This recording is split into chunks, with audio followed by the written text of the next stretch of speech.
I think we need like a theme song for Threesome. I agree. We do need a threesome theme song. I've got one for the other shows. You know, do it like Charlie's Angels, where you get like the cutouts of us. I like that idea, actually. What would you be the one holding your boobs up? No, I'd be one with the big gun. Okay. Hello, everyone. Let everyone know we're live because the internet needs to know we're live and YouTube sucks. Or would I be hefting a cannon with my big cannonballs? With your tits? Yeah.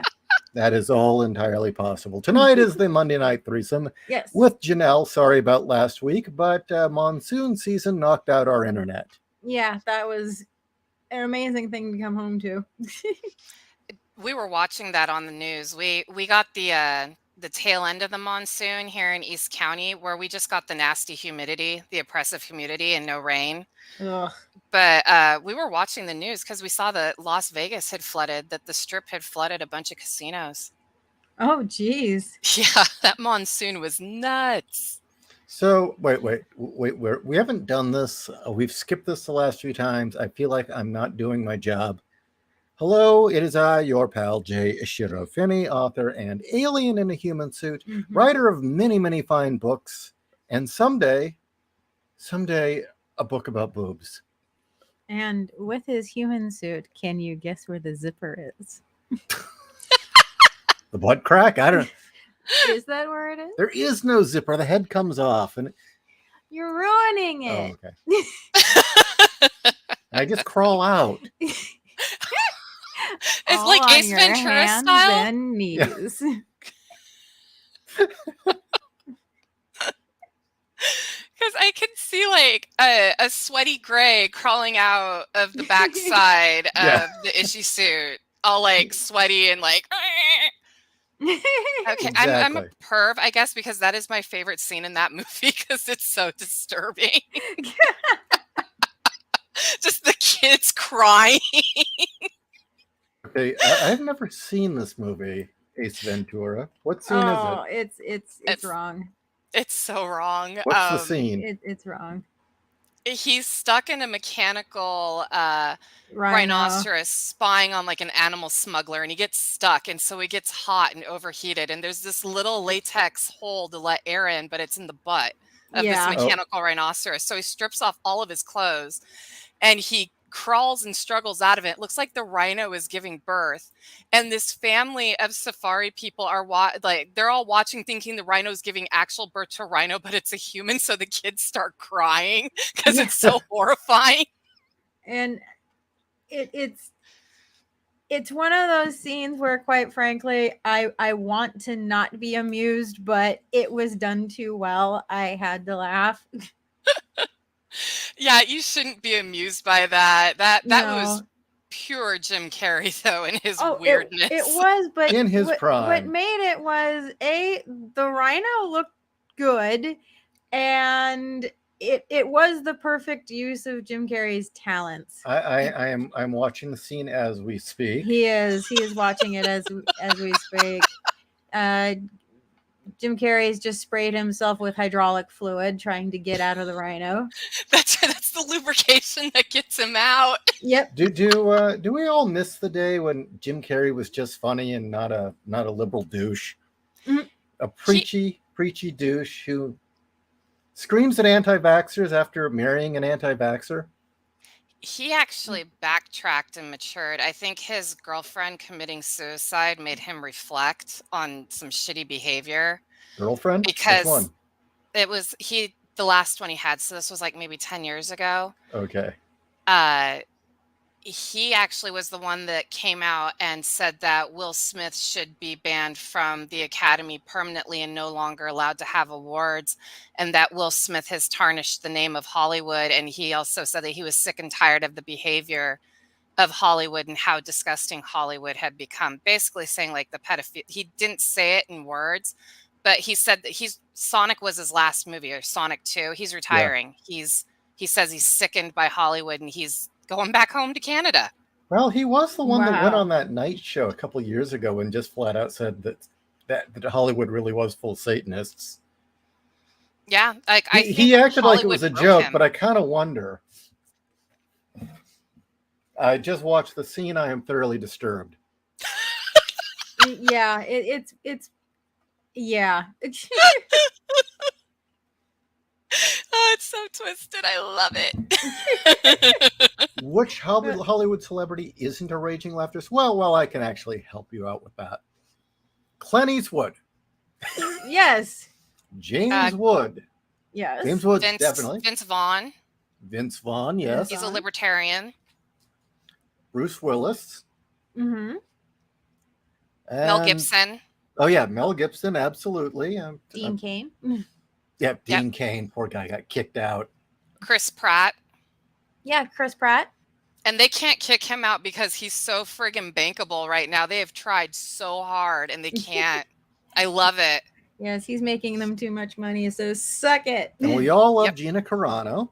Yes, we do love her. So there are some, but none of them work much anymore. I was really surprised. Oh, budget. Go ahead. I'm sorry. I was just going to say not for a big budget. Oh, yeah. Nick Cage. Kevin Sorbo. Yep, Kevin Sorbo. So, yeah. I mean, there are some. And really, I think at some point, they're all going to be working for the Daily Wire. Mm-hmm. They're going to make money if they work for the Daily Wire. The Daily Wire is really taking off. I don't agree with everything their pundits say, but I must say they've really opened up to all sorts of media and are being very open. Well, as a good media source should be, they all have different opinions. I mean, they hired Jordan Peterson and said, "You have lawyers now. Now you can say whatever you want." I know. I was so and happy my about God, that. he's not holding back. It's like Christmas came. Yeah, Christmas came early this year because Jordan Peterson can now just unleash the fury. Steve and I need to get a subscription to. I want to get Jeremy's razors too, just because. Tell him about Jeremy's razors. All right. Well, I used to be a customer of Dollar Shave Club, and when they first came out, when they first came out, they were a very good product, and they were a damn good shave. But over time, they got cheaper and cheaper, and Walmart bought them, didn't they? They didn't buy them, but they did it in agreement with Walmart. And suddenly the blades went from being good for 4 uses to 1 to 2. And the handles started breaking. And it just really went downhill. But I got Jeremy's razors. And let me tell you, it's superior in every way. Even when Dollar Shave Club was good, they weren't this good. You have to use the razor slowly because it is very accurate. But best shave ever, yes. I thoroughly endorse the product, and it's worth the money. How about the shave butter? Oh, well, it's actually shaving cream, not butter. Oh, it is shaving cream. Works perfect. You don't like shaving cream, so that means something. Well, it's not the foamy kind. Okay. And I would say that the blades so far have lasted usually about 4 shaves, which is excellent. Now, granted, I will say I am not a hairy man. And you're a gray. Yes. Well, the human suit. Yeah. And so, my beard doesn't really grow rapidly to begin with. And the hair isn't like super thick. So the rest of you may not have the same results I do. But for me, I can get 4 shaves out of it. In fact, I really miss when I was younger when I only had to shave once a week in my 20s. Yeah. and early 30s. But those days are gone. Okay, I need a good razor because I have the genetics of Italy, Britain, Scotland, and Ireland. So I have really thick leg hair. And so I'm always like, I use men's razors because I'm like, holy shit, they can like shave the adamantium hair off my legs. So, okay. You'll like this. You'll like this. Okay. Dude, BGC, I was blown away. He just flat out called them a cabal today. Is that the WEF, World Economic Forum? Yeah. Peterson flat out called them a cabal and said, look, your plan's going to kill at least 1.5 billion Africans. Oh, who cares about them? Not, I'm being sarcastic or facetious, but yeah, those guys at the World Economic Forum, who cares about the unwashed masses? Ugh. Now I feel all skeevy for saying that. Well, they're definitely going to care when you have billions of angry people wanting to kill them. But anyway. Yeah? Let them eat chocolate-covered grasshoppers. Yeah. I've been kind of avoiding the news because it's just been a little too depressing. Especially when Nancy Pelosi came back and said China is one of the freest countries in the world. I was like, nope, out. I'm like, seriously, I actually opened my mouth in shock. Like, are you for real, lady? Okay. So yeah, I haven't paid attention to the news since then. I was like, you know what? I'm just gonna go listen to a bunch of Warhammer 40K podcasts and play Fallout because apparently we're all gonna die in nuclear fire anyway, so might as well have fun doing it. I know it's so cynical. No, yeah. But yeah, I want to shit on feminists tonight. Like, for real? We can always do that.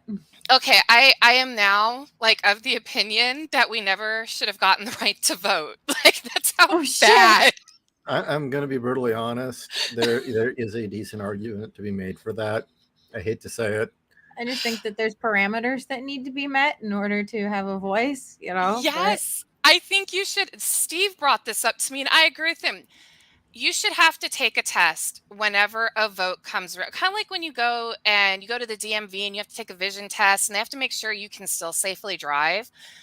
You should really have to take a test to make sure that you can safely vote, that you are not getting all your news from social media or like living in a bubble.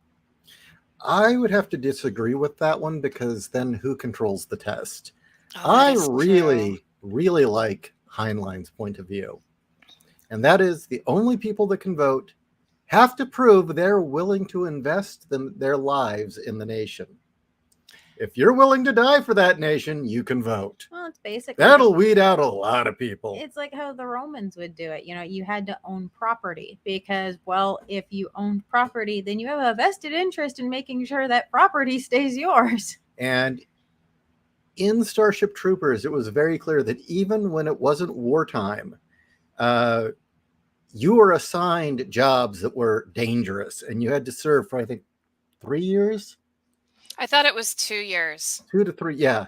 And in that time, you were working a dangerous job. So I guess a modern equivalent would be like, for instance, instead of the military, if we're not in wartime, maybe you have to be an oil rig jockey or a crab fisher or a lumberjack. You know, something really dangerous. You know what? That's funny because Steve also says that, and I agree. We both agree on this, that we should all have to do some sort of civil service for 2 years. So he was saying the same thing, you know, like you don't get to just go out and go straight to school and then scream somebody has to pay for your fucking education because you decided to get a useless degree. No, you need to go out and get some life experience first. And civil service is the best way to go, you know, and doing the dirty jobs, because some jobs, like working with people who have disabilities or, you know, like have mental issues, people who can't take care of themselves, that's a dirty job. Not because the people are dirty, but you have to bathe them, clean them, feed them.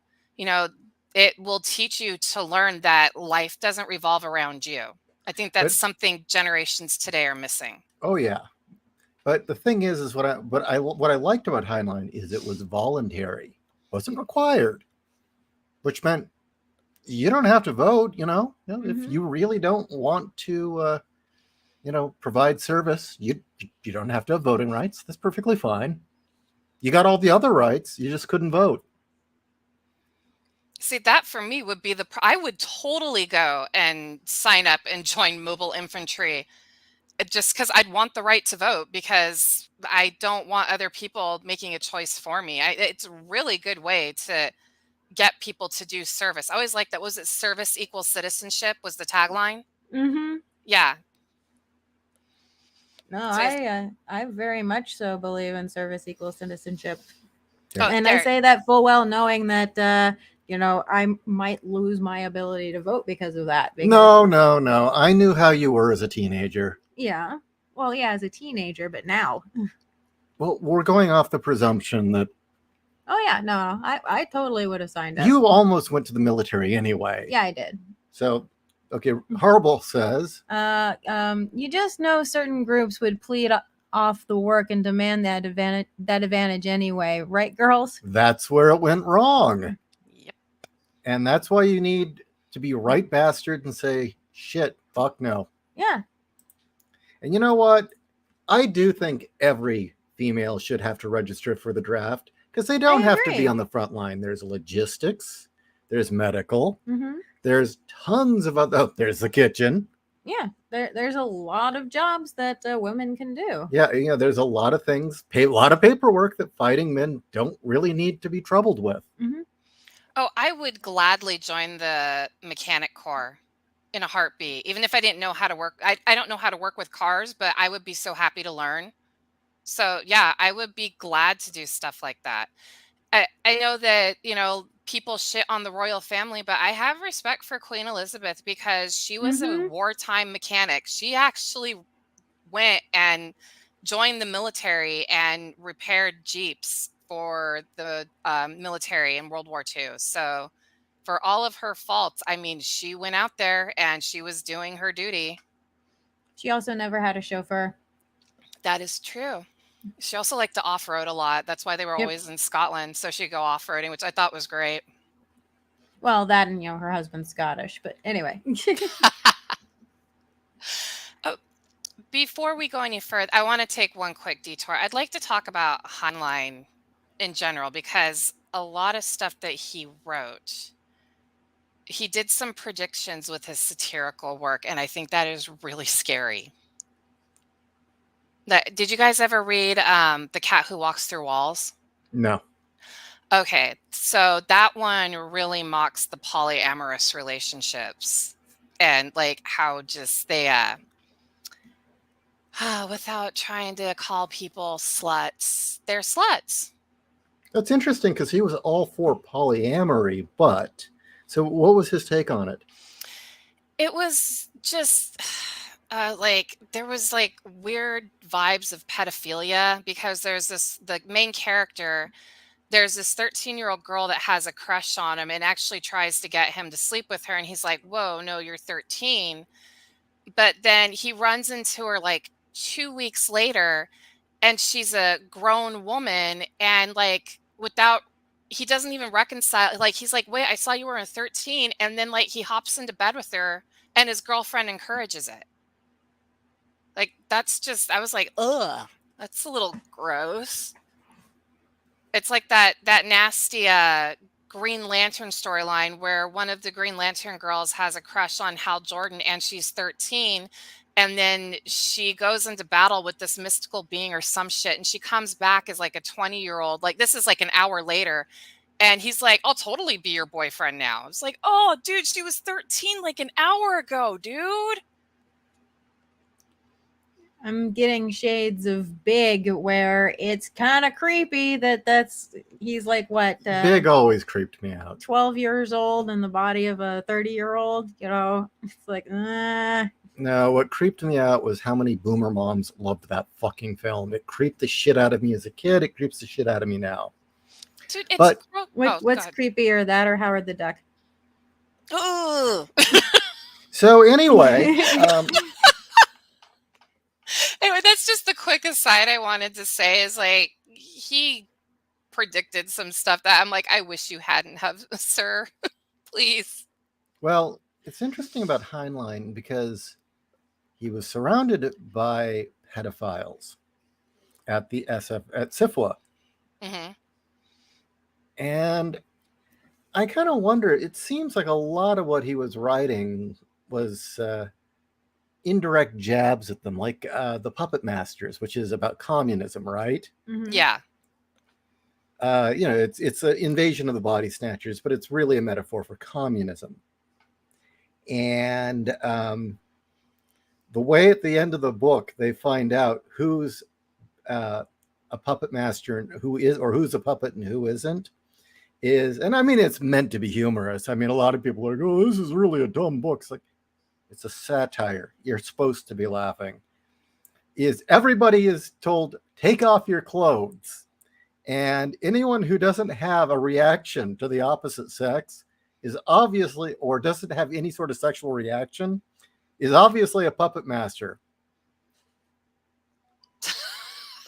Wait, that's one I haven't read. So that's literally how. So they out the communists by, well, you're obviously not attracted to the opposite sex. They're grown adults. That's amazing. Okay, I need to read that book now. I actually just went and I read Friday ages ago, and I cannot remember anything about it except that she was really hot. So I bought the book again. And I was so excited because I thought I was going to be getting the cover with the Raquel Welch on it, the blonde, blue-eyed And you Raquel didn't? Welch. No, the new Friday, she has like no tits. She's Serious? hot, but she's not that hot. She's not Raquel Welch. Yeah, because that's the book I always remember seeing in the library at my high school, and the boys were always like looking at the cover because that's a very tantalizing cover. She's got her jumpsuit zipped all the way down. She has a nice rack. It's a Michael she's Whaling looking at cover. you. Guy was a master. That artist. Yeah. Yeah, Michael Whalen's just an incredible artist too. That's the new cover. This is shitty poser art.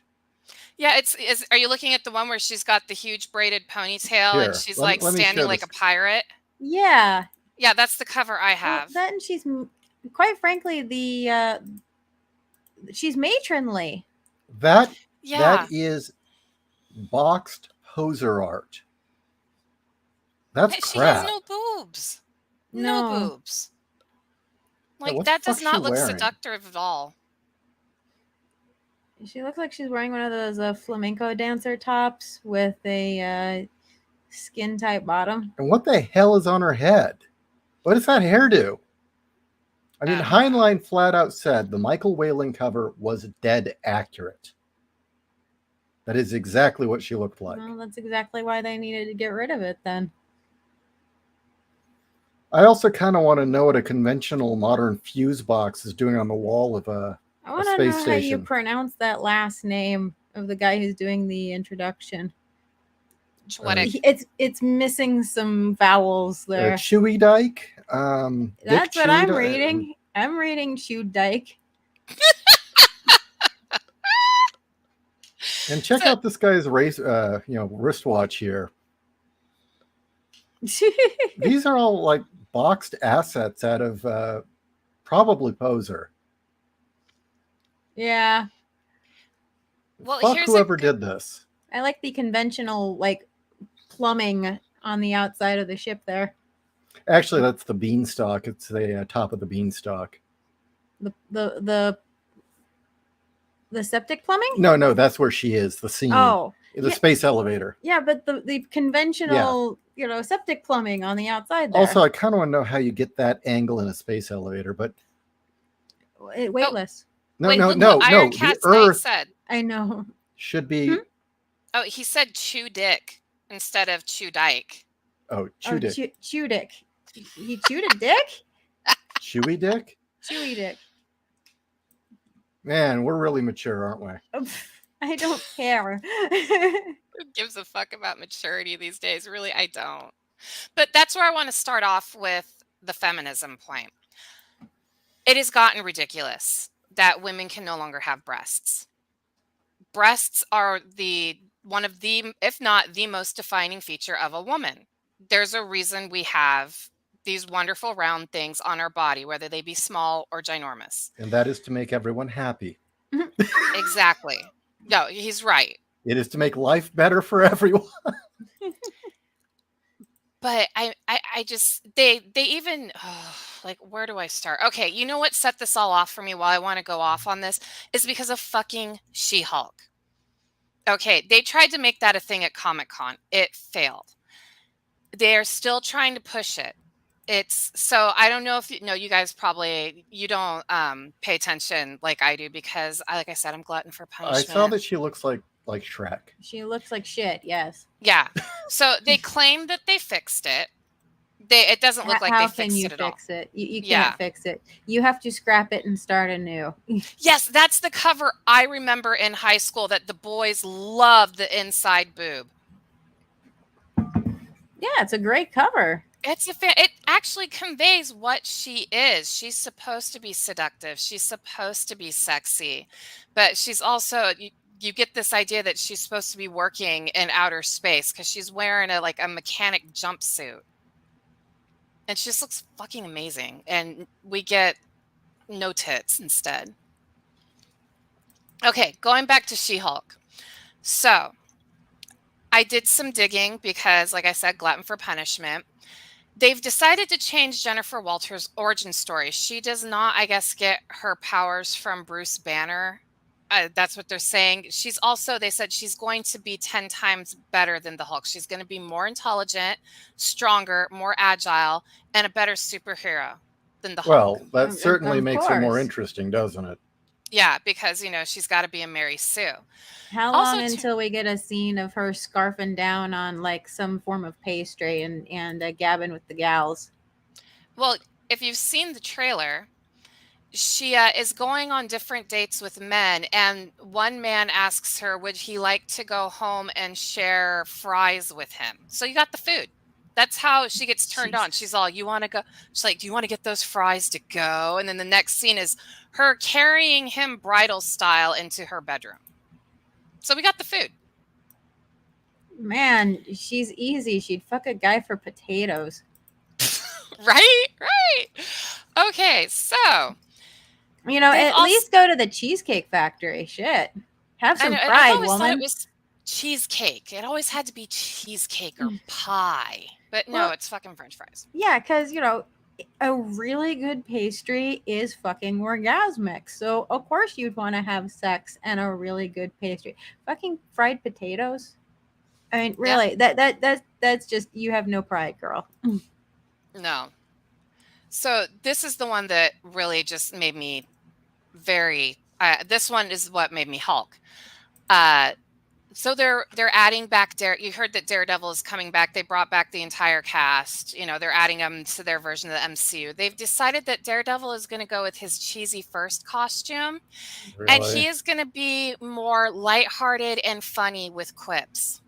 They decided there's too much darkness and grittiness in Daredevil and it's too violent. Did they get the names confused and confuse them with Deadpool? Yeah. So I know they're both wearing red and black. Did they get confused? So yeah, we're gonna have funny Daredevil who has quips and he's wearing his yellow and red costume. No. Yeah. No. I was like, I'm done. I don't why? Care. Stop. I don't. Yeah, that I would say that this picture conveys my feelings if I still gave a shit. Except Kat doesn't give a shit. Yeah, I have my field of fucks is so far plowed. It's heading to it's being dug into China right now. I have no fucks to give. Lava is flowing over it. Oh, it is that barren. It gets better. So you know how nobody likes Miss Marvel. She sucks. Nobody likes the new Miss Marvel. Apparently either of them. Exactly. Well, I actually liked Carol Danvers in the 80s. Well, no, I mean now. No. I mean Carol Danvers was great. No, I mean Brie Larson. Oh, yeah, she sucks. So to add to more of the redonkulousness, you also heard about the Namor thing, right? Namor is going to be from central Mexico.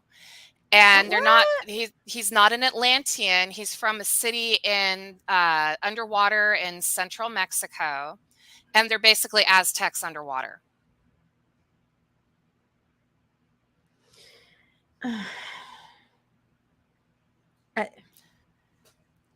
This is guys, the reason we have So all should of we this is call him feminism. Cerviche instead of Namor? Ceviche. Actually, that sounds really good. Okay, so this is why I am tired of feminism, because I was reading the excuses from the female writers and directors who were saying this needed to be done. They needed to Yet, make him an Aztec? well, that was also the actor, I guess, is from Mexico, and he said Do you- that there needed to be more diversity and inclusion, and so they rewrote the character Well, for him. regardless of the diversity is inclusion bullshit, do you know the history of the Aztecs?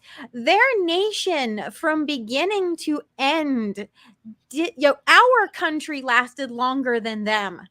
Did you know that? No. Yeah, they went from literally mud huts to empire to eating each other in 200 years. Damn, like I knew about the cannibalism, but I didn't realize it was in 200 years. Yes. Holy shit. They were running their entire empire existed because they were running a protection racket. Okay. I'm not kidding. Before we get back into this, where's the other sake? We're going to talk about this shit. We got to drink some sake. Oh, I'll be honest, I've been drinking whiskey. Why? Because I don't have my sake, and so I've been hitting the whiskey. Well, where's the other sake bottle? Oh, it's in the cabinet. Do you want me to go get it? Yeah, go get it. We're going to do this right, damn it. If we have to talk about She-Hulk, we're drinking some sake together. Okay. You're going to drink it with me for comfort. Okay. For comfort. Southern comfort. They made Namor a Mayan. Yeah, I couldn't believe it. I guess all this went down at Comic-Con, but What Steve kind and of I, like I queer said, we didn't want to go to bullshit is panels. this? It came from an article that was actually from Bounding into Comics, that Kevin Feige put the cap on Phase 4, and they're just moving straight into Phase 5 because Phase 4 was a shit show. The only good thing that came out of Phase 4 was Spider-Man No Way Home, and that was a Sony production. So clearly Phase 5 is going to be better. Yeah, because clearly it is. Because with each iteration, it's gotten better. So this is what started my whole thing about I'm tired of feminism. I really fucking am. Like, they need to stop. Just stop. People are they've ruined everything. They really have. You are right when you said that, like, everything they've touched has turned to shit. Yeah. I don't even have the words to say because I'm so angry. It's like, stop. When I remember Kat would talk about how, guys would become, playing with action figures, guys would become the action figure. They would become Batman. They would become Superman. Whereas girls would project their personality on the character, and then they would play the character to basically be themselves. And we've seen that with the way characters have been changed or created. Now, I was the kid that instead of projecting myself onto a character, I would just create a whole new superhero. When it came to, like, X-Men, I created my own different, like, styles of, like, what kind of mutant power would I want. I never projected on because the women were fine as is. If I was going to join the X-Men, it was going to be me and it was going to be my own powers. But apparently women can't really do that. And that blows my mind. I thought all women were like, no, I can just make my own characters. No, it turns Sadly, out no. Yeah. No. Like, Feminists seriously. especially cannot create their own characters. Psychologically speaking, most females cannot think that abstractedly. That's why if you're going to write something for females, you have to have a character that's either enough of a blank slate that they can map themselves onto, or have kind of an ensemble cast with different main archetypes, and so that the reader can map themselves on the one that they match the most. The best example I can give you, quite frankly, is Sailor Moon. Or Powerpuff Girls. That was made by a dude. Yes, but you have the 3 different archetypes. Yeah, you have the cute, bubbly bubblehead. Mm-hmm. You have the tomboy, and then you have the popular girl. Mm-hmm. Yeah, it's the 3 main archetypes. And so as long as you stick to those 3 main archetypes, or you have as much of a blank slate as possible, females will get into it. It's sad, but it works. You know, well, I'm sorry, I was laughing at what Harble said. I said, yeah, they don't. It does work. So I never, I feel so bad because I know I would love it. I have never had a chance to read or watch Sailor Moon, but the stuff that I have seen, like I noticed that they even went further with some of the archetypes. Like you have Sailor Moon, or her name starts with the U. I can't pronounce it. Usagi. Thank you. That I liked her because any girl or even a boy could relate to her because she doesn't want to do her schoolwork. She doesn't want to do chores. She just wants to live her life and be a teenager. And I thought that was brilliant. But I like the fact that the other sailors, Mercury was the shy and reserved one, right? And Jupiter was the tomboy. And then no. Jupiter. Oh no, yeah, Jupiter was the tomboy. Yeah. Mars was the crazy bitch. And then Venus was the boy crazy one, right? Yes. Yeah. So, and I like that they all matched up with like the planets and the gods that the planets were named after. I thought that was actually really brilliant. Yeah, I heard Mars is the one that was like blow or top. I'm gonna fuck you up. Yeah. Is that correct? Pretty much, yeah. She was the one with the anger issues. I mean, Jupiter was the one who got into fights, but Mars would, go into, crazy bitch rages. No. Mars is the one you have sex with in your 20s, and then Jupiter's the one you marry in your 30s. And Jupiter was boy crazy too, by the way. Okay, yeah, and then there was I'm sorry, was it Neptune and Pluto who were the lesbian lovers? Correct. Neptune and Uranus. Oh, okay. And weren't they both like super chill? Yeah, they were. They were incredibly chill. Okay. Yeah. See, do you know what? Barnes & Noble has the entire Sailor Moon set, the original. And like I said, I think I told you guys before I'm broke from Comic-Con, but I'm like, I want that whole set. I just want to read it. I think I would really like it. Unfortunately, when Sailor Moon came out the same time that Robotech. I'm sorry, not Robotech. No. Dragon Ball came out in the U.S. So I immediately was like, ooh, fighting with the monkey kid. Like it's the journey to it's Journey to the East. West. So yeah, Son Goku and all that. Oh, Journey to the West. Thank you. And so that's why I was like, oh, this is great. Plus, my favorite character was Oolong, the pervy pig. Yeah. Yeah, and I watched the show. I wasn't a big Dragon Ball Z fan, but I really did like Dragon Ball. And hey, speaking of females, I was all about playing that Piccolo. Piccolo was actually pretty rad in Dragon Ball Z. He's one of the few characters I liked. I was sad that they memory hold Yamcha, though. That sucked. Yeah. But they Yamcha. They Yamcha. Yeah. But speaking of girls, Bulma, I actually had a soft spot for Bulma. She was a raging bitch, do not get me wrong, but she still definitely was a female. She liked her femininity, but she was also very fucking smart and could hold her own. She just was too arrogant for her own good. And we can't have characters like that anymore. And it fucking sucks. And I'm tired of it. Well, you can't have characters like, the Dragon Ball Z cast at all anymore either. I mean, now they're all, sensitive soy boys or the asshole. You can't have actual characters. You can't have Krillins. I loved Krillin when he first showed up because he was a perv that collected Playboy for Master Roshi. Yeah.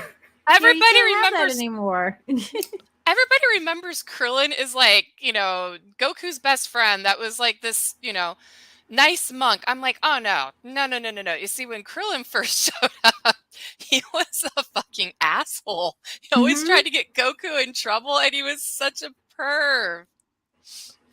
I loved Krillin too. That's why I like Dragon Ball. It was so pervy. You can't do the scene anymore where Goku finds a sleeping Bulma and takes off her underwear to see if she has a penis too. and then keep hitting her vagina, trying to figure out why there's no penis there. You can't do that anymore. That was one of the funniest scenes, and they did it in the cartoon. And I was like, holy shit, this is great. And then later, Janelle, yeah. when we were young, we had a hit song on the radio called "Smack My Bitch Up." Oh God, Just I by fucking love that comparison, song. okay? that's how far awesome. That's how wussified the country's become. I know, it's so 20 years ago, we were rocking out to "Smack My Bitch Up." That's why I'm saying this really is all the fault of feminists. Like, they just fucked it all for us, and it kills me. They don't want us to have fun. No, because a small percentage of loud, fat cat moms have decided the rest of us have to be miserable too.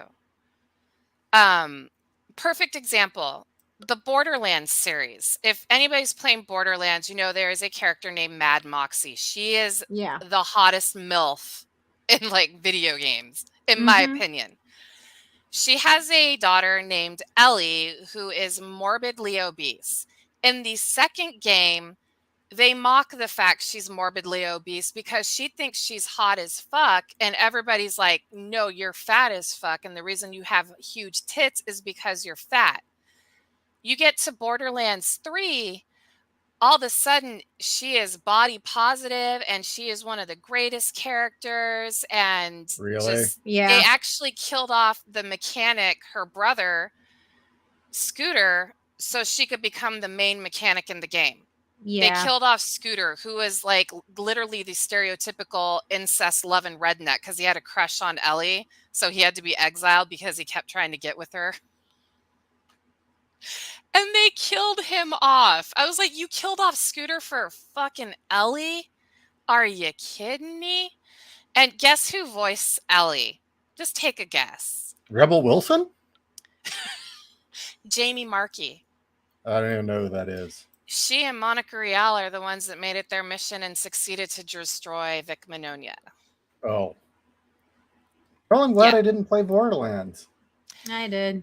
I like the first 3 games. I even liked the pre-sequel. It was still very fun. But then Borderlands 3 happened, and the feminists and the male feminists got a hold of it, had no clue what the game was about, and if they did know, they decided to change the whole thing. They killed off several different characters to make room for the feminist approved characters. Okay. Did you not want the Firebird to fucking die? And then when she did die, it's like, that's not what I meant. No, I just wanted Ava to die. Yes. Ava fucking needed to die. God. I loved Maya in the second game. She was the first person I played in Borderlands 2. The fact they killed her off so Ava could be the siren. Yeah. And Ava was literally a feminist personality mapped onto a character all the way. Yeah. Nobody likes her character at all. Like the message board, I'm sorry, not the message boards, the Reddit for Borderlands went batshit when it came out that Maya died and this character was now the new siren, who is also miraculously becomes the leader of the rebellion. Yeah. Like, what happened to characters that were like, Handsome Jack, who bragged about scooping somebody's eyeballs out with a spoon and laughing about it, and also getting a pony the pony made of diamonds named Butt Stallion. Yeah. Why don't we have that? That's what I was expecting for Borderlands 3. No. Well, the thing is, I've noticed is that feminists, communists, leftists, woke people in general cannot create anything. It has been proven time again, all they can do is steal somebody else's stuff and shit all over it. They are incapable of making anything themselves. And one thing that has really been revealing in all this research in this book that will someday be published when it doesn't kill me. Happen. Okay. But I'm fucking pissed. I want this goddamn thing done. Is we were discussing this over the weekend. I was like, I'm going through this. And for the life of me, other than some manga creators and Lay Brackett and CL Moore, women have created fuck all in the way of enduring characters, or especially enduring female heroines that our culture loves. All these heroines that we hear, feminists and women talking about, men made all of them. Yeah. Fucking all of them. Mm-hmm. There's, like you said, there's only a few female authors that I can think of that have made enduring female characters. Because if you want to say female authors that have made enduring male characters, yes, there are also a few. Mary Shelley, creating Frankenstein was fucking brilliant. Too bad her brother wrote half the book and he didn't get credit for it. Are you fucking kidding me? Nope, Yeah, it's been just recently revealed. found out. It's in her diaries. Oh my god. Oh my god. Fuck. See? Yep. But then you get like Ursula K. Le Guin. I have never read any of her books. To be honest, I could not get into Wizard of Earthsea.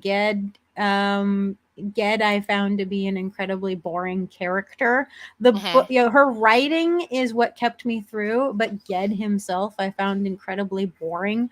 But her character in the second book, the priestess who she brings back in the fourth book, was fascinating, and that is definitely a rant for another time.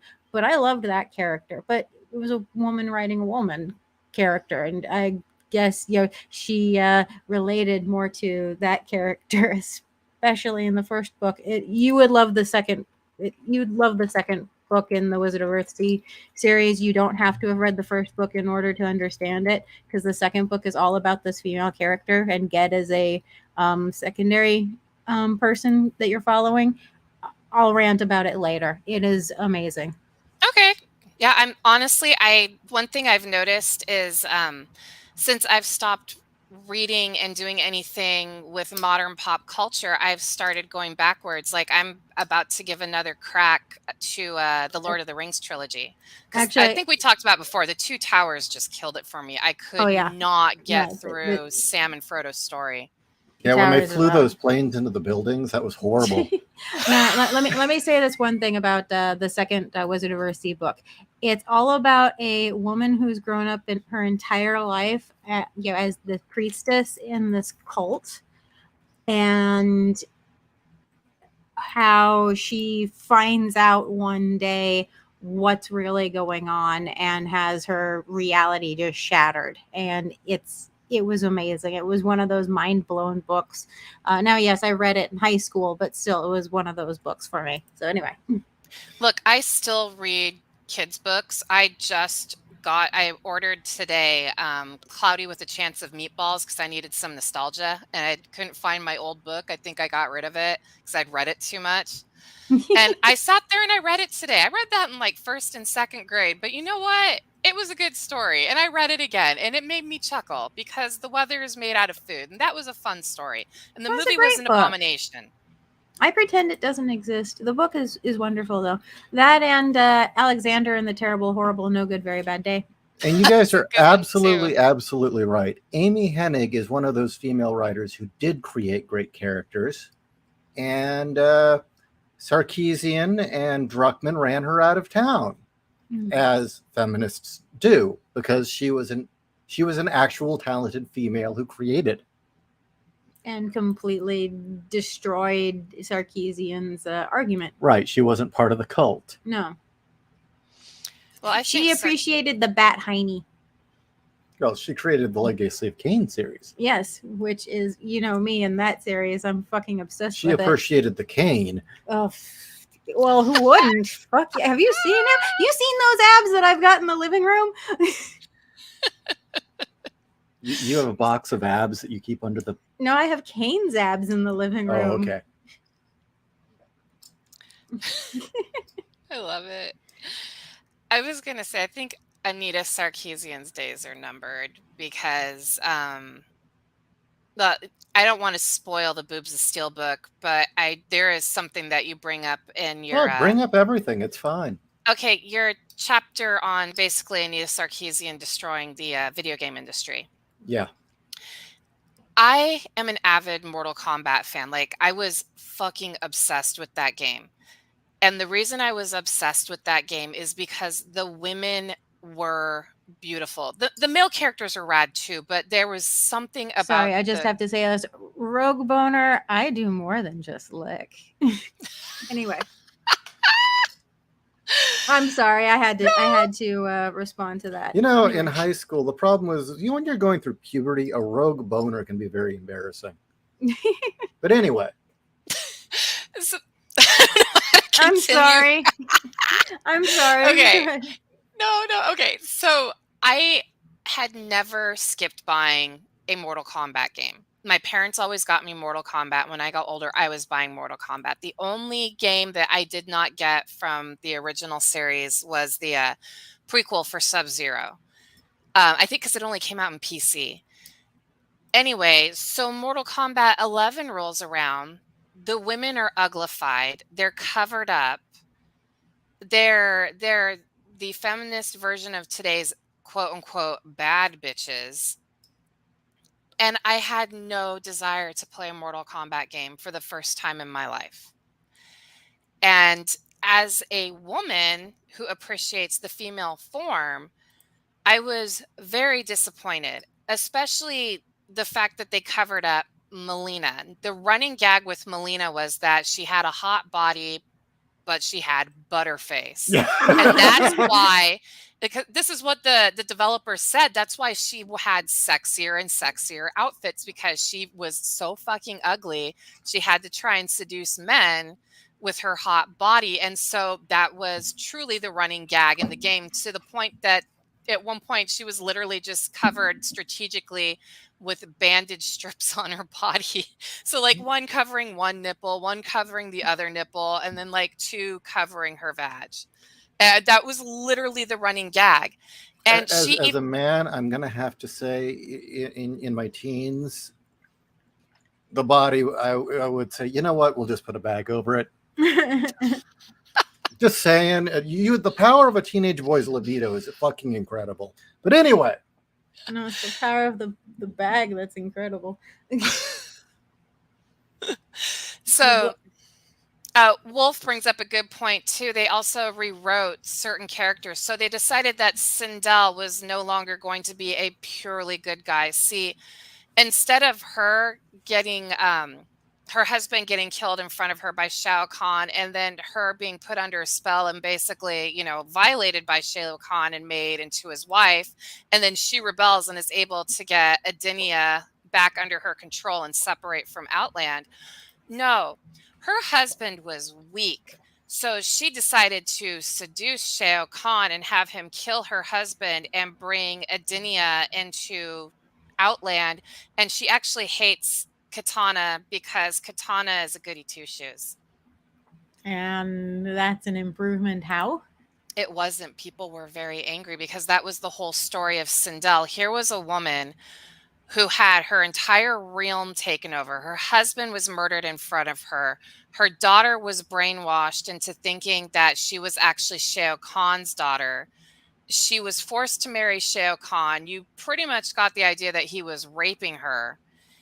And then he killed her and brought her back as an anchor to try and invade Earth. She broke free from all of that, was able to lead the rebellion that got Adenia, their realm, out from underneath Outland and became the ruler of Adenia again. And that was the most peaceful, magical, like it became the perfect realm. They changed all that for the game, where instead that she thought her husband is weak and she wanted to be the ruler, and she was actually the ruler behind the throne, not Shao Kahn. And she was a very evil woman, but you know, hey, she was a girl boss, right? Way to destroy a character like that went through so much hell, came above it, was able to lead a rebellion, and now was leading the most perfect realm out of all the realms, all the 6 realms in the Mortal Kombat universe. All of that gone because she was, she needed to be the actual ruler. And, if she becomes a villain, that's fine. So yeah, like I said, feminists. And so you should actually add that to your chapter in the book, Ishi, about what they did to Sindel. That was awful. Give me a quote. It's better if a woman says it. I mean, I love the rant that I've got from Vara Dark in that chapter. Okay, there. This show has my rant. That was absolutely awful. They took away a character's agency and instead made her a scheming bitch and made her a villain, so she seemed like a more powerful woman. That is not a powerful woman. You turned her into a villain. Who, not only that, the thing about Cinderella, she really was a loving mother. She loves Katana, or she did. They hate loving mothers. Yeah, she is now like you know what? They took away her matronly, who she was. She was the mother. You always have the mother, the maiden, and the crone. You know what I mean? She was the mother. And they took that all away from her. And instead, I don't even know how to explain how they made her. It was just their idea of what a boss bitch should be. It was ridiculous. I don't get it. Well, basically, they took the things that they see as oppressive, which is loving men and loving your children, and being subservient, for lack of a better term, to a man. Or how about just supportive?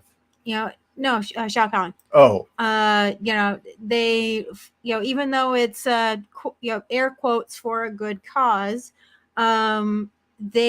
they're like, okay, well, we have to fix this, we have to fix this, we have to fix this. So now she's a man-hating bitch who doesn't give a shit about her children, and now it's her idea to be sleeping with Shao Kahn.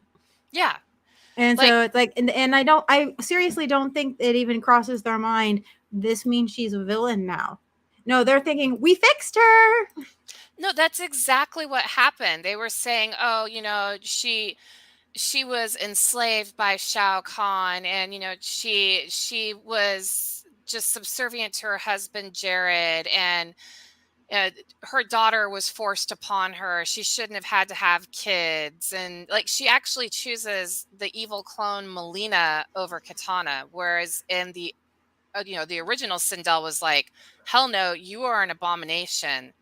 You cannot come near me or my daughter.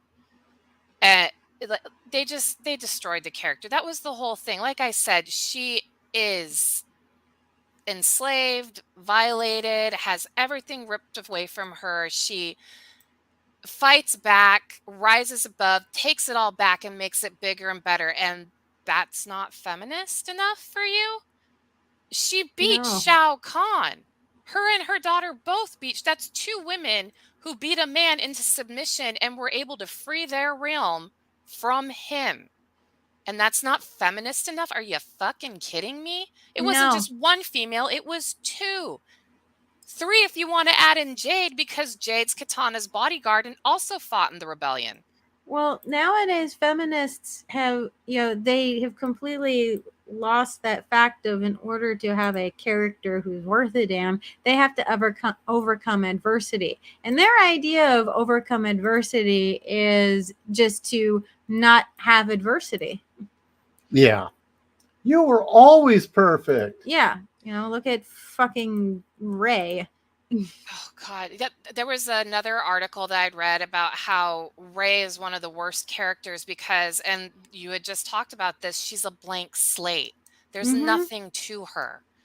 And of course there's nothing to her, because I'm pretty sure that was Kathleen Kennedy's fan fiction. She was. Yeah. So basically it's what Kathleen Kennedy, this is what I would do because I would be in the Star Wars universe and blah, blah, blah, blah, blah.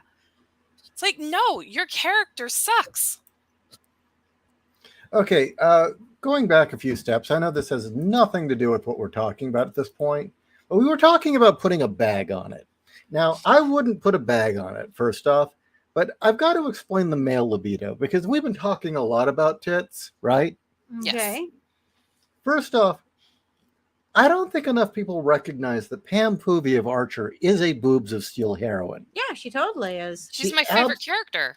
Mhm. Yes. And let me tell you, I think you would be shocked how many men would be more than be thrilled to have this woman as their wife.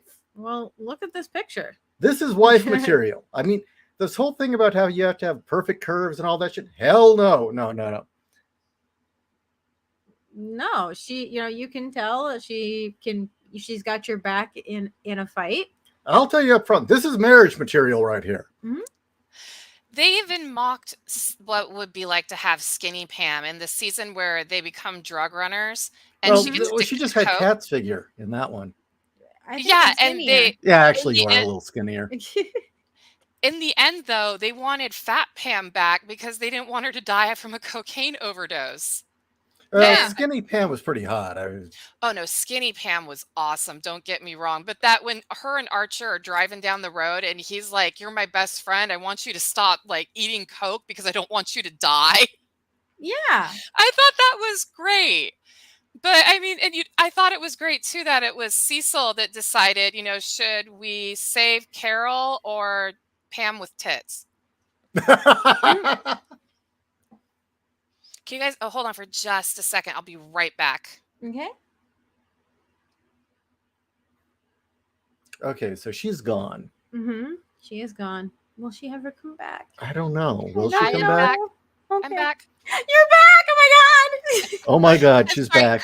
Chris had to show me something that I Aw. asked to look at earlier.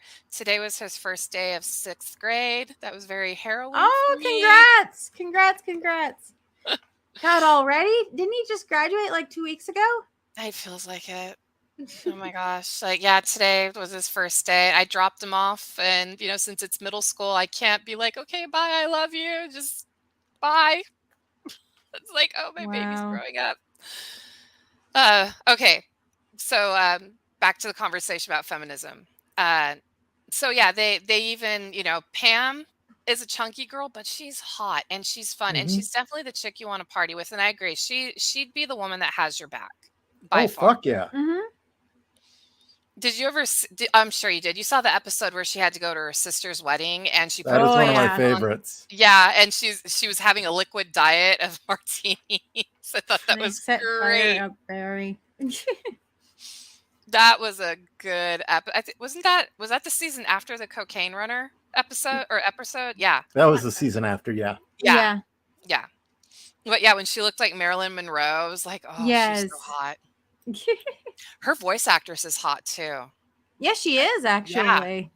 And she's a redhead. Yeah, she's really cute. Especially those glasses. There's something kind of cool about redheads. I mean,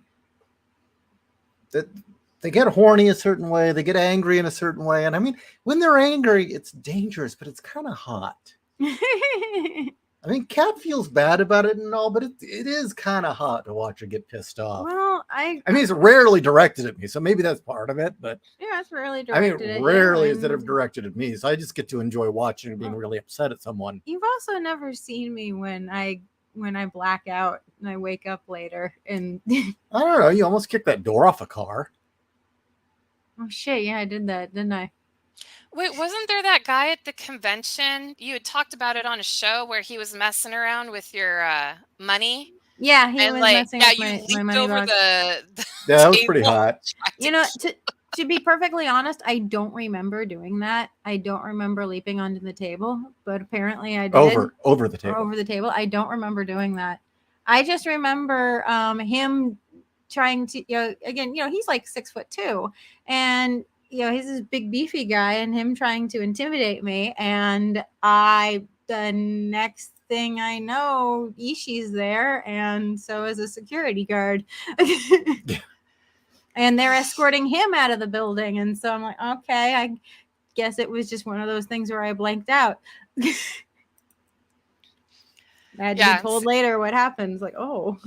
No, the only Cat's a honey badger. Yeah. Yeah, I am. Well, I've told you, the only redhead I met who had a more scary but hot temper than you was Celeste.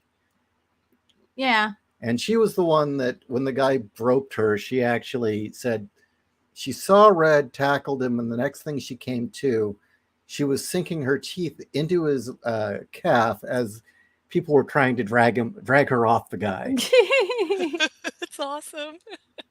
Yeah, when you were groped, what did you do? When did I get groped? Adam? Wasn't it Adam? Oh, no, he didn't grope me. He stole my sunglasses. Oh, okay. And I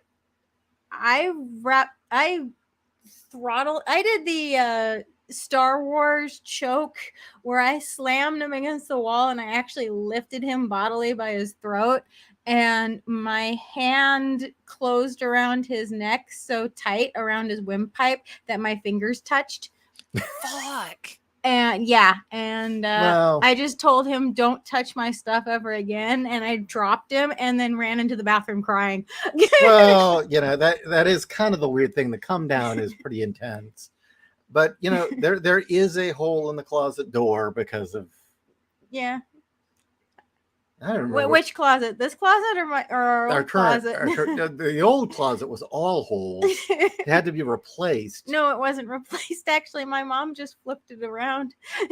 Oh, Jesus. No, this one, there's a hole in our door. Okay, so Rogue Boner, 1, do you know what Cat looks like? And 2, I don't know. I mean, there's something weird I think there's some weird wiring that has to do with people who are attracted to redheads because, yeah, as you said, paper bag material. I don't know. There's something always appealing about a redhead.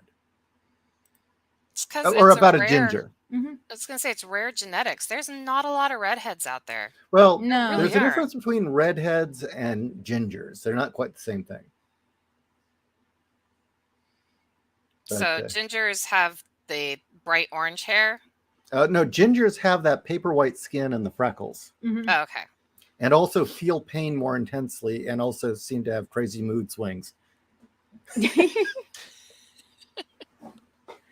don't think I have that crazy mood swings, at least not anymore. Not since lithium. Yeah, not since lithium. But that's also due to something else, not being a ginger. So I don't think I've ever punched a hole in a wall, but I had some frustration with some things when we moved in with my mom, and I got really mad and I punched the metal fridge, and I punched it so hard that it left a fist-sized dent. Here, Rogue Boner, this holy is Cat. crap. Yeah, I was That's pissed. pretty hardcore. And you didn't break anything? Mm-mm. Damn. I'm impressed. So there, you decide. I mean, there's Cat. I punched a tree and I swear I dislocated the knuckle on my pinky finger. You did, remember? You had to actually snap it back? Yeah. And pop it back in? And I actually punched a concrete wall and scraped all the skin off my knuckles. That I was like, oh, that was dumb. But I felt better after punching the concrete wall. Hey, you feel better, and that's what's important. And you didn't break anything again, so that's even more important. No, when I punch things, I don't usually break anything, but I shred all the skin off my knuckles. Your mom bought you a punching bag because you kept punching her trees. No, I didn't punch her trees. Oh. No, it was to save the walls. Oh, was that what it was? Yeah, that's what it was. It was to save the walls. And it worked. It worked while we were living there. It worked very well. I wish I had been able to move it to the condo that we had after that. Oh, I don't know if I should bring this up, but I will. Hmm? We can address this. I remember the maddest Cat ever got, and I thought she was going to kill you, Ishii. You know, when Ishii pranked her with She-Hulk story porno? Oh! Okay, spill. I can laugh at it now, so it's okay. Do you know about this? Me? No, I'm totally ready to hear this. Okay, so this is when we were... It's still up, right? The audio? The show is still up? No, when we got that stupid warning from YouTube about, us risking being our channel being pulled down, I pulled a whole bunch of stuff. It's not on BitChute? I've been so wrapped up. I really need to keep our channels up. Okay. But we were doing Adventures in Awful Live where we would just read books, right? And I mean, it didn't really have quite the impact as the fully edited episodes. But I found a book where I'm surprised it was even available on Amazon. You know what? I bet it would be better than the She-Hulk show that we've gotten Oh, I'm now. sure it was. Yeah. It was a book that was called She-Hulk. I forget what it was called. I think it was She-Hulk Unleashed or something like that.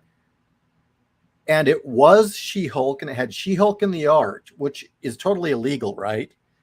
But it was porn fanfic.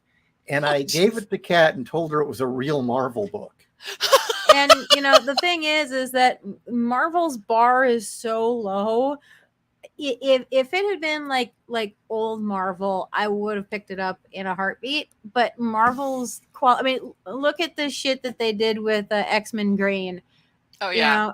This was actually written better than X-Men Green. And I kept insisting that it was real, and she was like, I kept asking, "Is this real?" And then finally it came out it was a gag, and she didn't.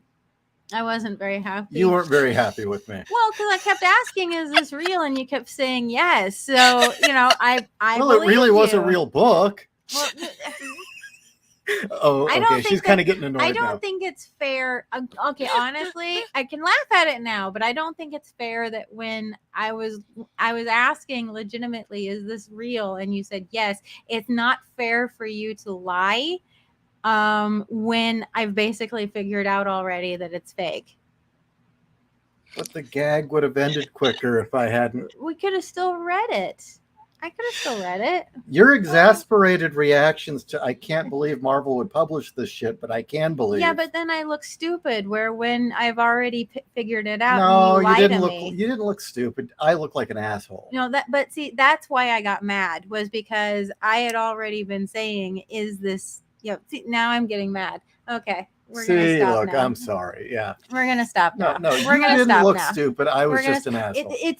I can recognize the funny in the bit, and I do encourage everybody to go to BitChute, and if it's there to listen. I think it is on BitChute because it did make for good entertainment. So, and we will say no more of that. I was just gonna say, on the side note, Marvel did have the Marvel Max. Where they actually, it was all the R-rated and X-rated stuff. Like they would show the Punisher having sex and stuff. Oh, no. This was stuff like, I think She-Hulk was fighting a character named Slime Girl, and oh God. I just remember it opened with them eating food, and it's like, yeah, okay, I can totally believe this. And she takes this dorky guy that she rescues back to her apartment, and she ties him. No, it was Slime Girl takes him and has her way with the dorky guy. Yeah. And then She-Hulk rescues him and has her way with the dorky guy. Yeah. And again, it's like, except for the fact that it's X-rated, this isn't far from the shit Marvel's putting out, except for the fact that this is written better than Marvel's shit. Okay, we're going to try and do a comparison here. This is a ginger, okay? Because Neostar is curious. This is what a ginger looks like, okay? Now let's see if I can find a picture in the...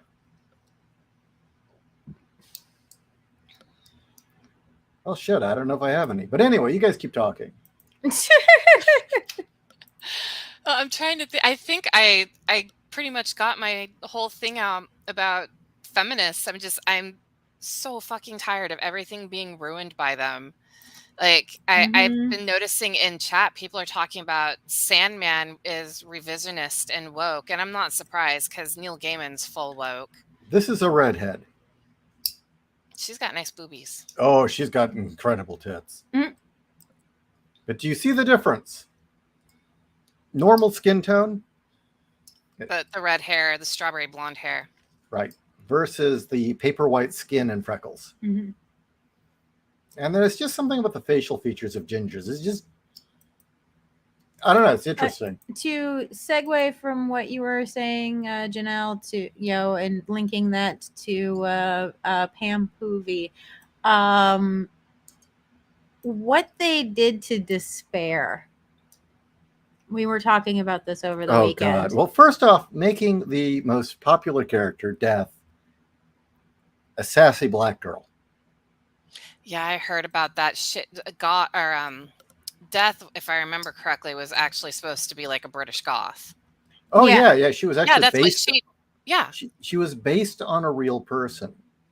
That and I knew a lot of goth girls who looked a lot like her or patterned their look after her. I remember And goth girls doing the Eye of Horus eyeliner when Sandman started getting popular. Yeah, well, Death. that actually came before, but yeah. Oh, it did. Oh, okay. But yeah, yeah, that definitely popularized it.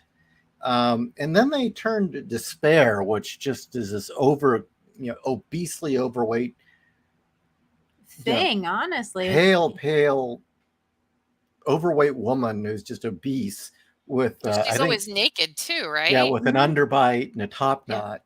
They just turned her into a fat girl in jeans and a sweater. I saw I was that like, she still has her hook ring that she uses to scrape herself. She even scrape herself with it. I don't know, but quite frankly, I've found that kind of insulting. And I'd rather have the large grotesque person because, well, that's despair. It's an exaggeration of of this aspect of humanity. To make it just this angsty, Fatty. fatty, it's like, no, I'm sorry, no, that's not despair. Now, I That's that's me handing her a stool so she can get over it. And I don't know, just Neil Gaiman trying to, oh, well, whatever I say is canon is canon. Yeah, yeah, go fuck yourself, Neil. You see how well, well that worked out for Lucas. Mhm. you know what sucks when it comes to the seven. They're supposed to be pale because they're supposed to be otherworldly, and they can all change to look like any gender and any ethnicity. There's even the story about, what was it? Dreams, one of his first loves was the empress of an African nation. Yeah. And so he made himself look like an African noble. And so the fact that they've just decided, instead of I wouldn't care what ethnicity or gender well, ethnicity. I mean, you can go totally gender queer with oh, come on, guys, help me out. Not lust, desire, because desire is Oh, androgynous. yeah, Desire was always androgynous. That worked. Yeah, but just put the white fucking makeup on everyone, and it's not whitewashing. It's literally to make them look otherworldly. That is the whole point of their characters. And then you can have different actors play those characters as they change to fit whatever ethnicity or time frame that they're in. That was the whole fucking point. And the fact that they're just like, no, we're giving fixed ethnicities now. It's like, dude, you've missed the fucking point of the seven characters. No, it's that Neil Gaiman is completely fucking sold out. He's a money whore and he always has been. Mm-hmm. And he's on his way to being a has been. Well, Seriously. I mean, ever since he hooked up with that, Laura Palmer cunt, he's just basically been a cuck. I know that he's trying to get Neverwhere started again. And I like the original movie that came out on BBC. That was really good. I believe it's Neverwhere, isn't it? The one where the people live in the underground and you can't see them because they exist, but humanity's Oh, you not mean the supposed Nightbreed? well, his version of the Yeah. Nightbreed, I guess, is what I would call it. It's his version of Clive Barker's Cabal, where everybody lives underground. I swear it's called Neverwhere. All right, everyone. This is Despair. Okay? This is Despair from the Sandman comics. Ew! That's what we're getting. That doesn't even look like despair. That just looks like an angsty cat mom. Yeah, and it's like I'm offended that that is despair. Like, no, despair should look grotesque. Despair is supposed to make you feel awful looking at her. Okay, I need to find this. Yeah, Neverwhere. Yeah. It's called Neverwhere, and I'm honestly going to say I think Neil Gaiman read Clive Barker's Cabal.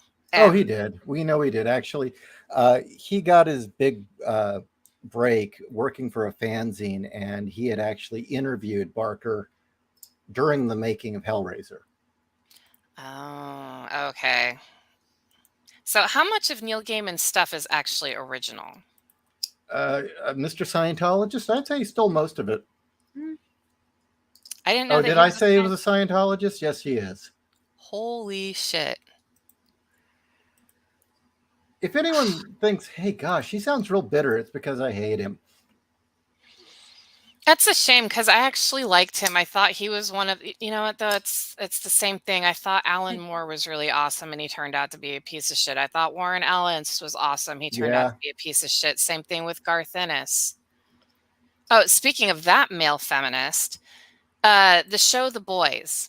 yeah, He changed the character of Butcher's wife, Becky, to have more agency and not be the damsel in distress that dies because the super baby that when Homelander had his way with her, the baby grew really fast and ripped its way out of her belly and then tried to kill Butcher while killing her, and that's why he hates superheroes.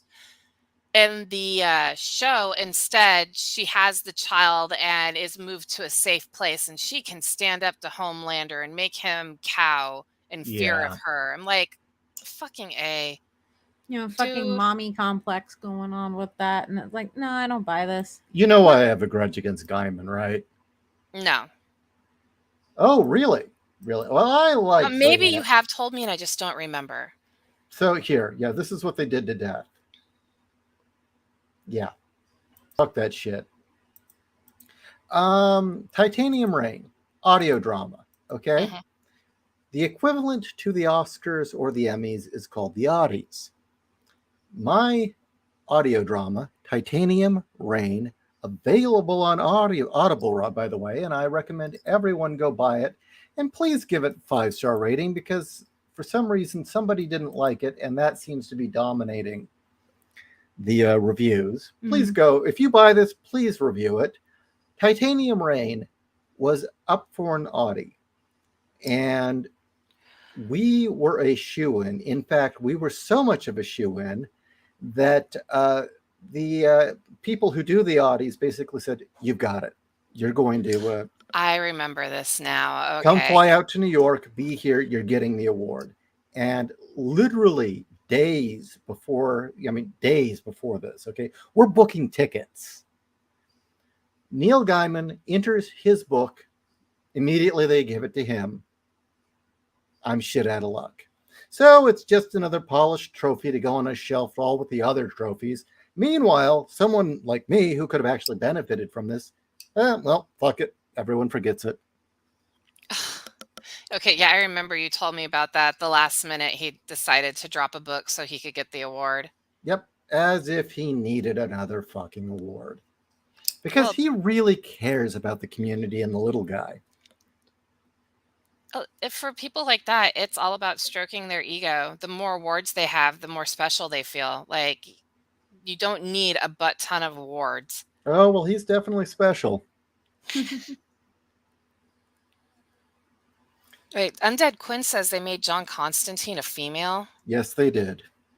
in the show. Yes, they The did. Sam.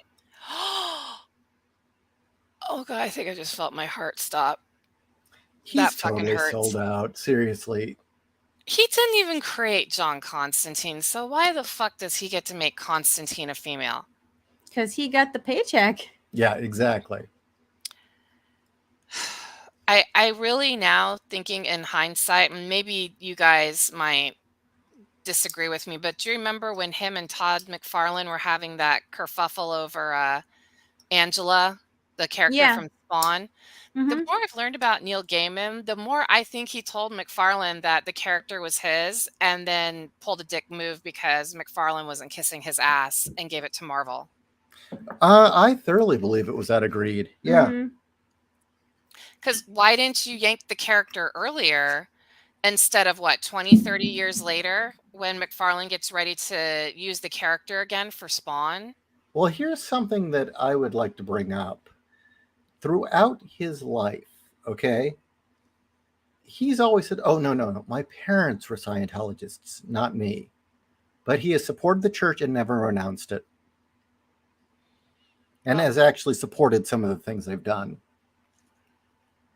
well, it's because he can get the connections through Hollywood. Of course, he's not going to let that go. So, yeah, I think he's a complete fucking sellout phony.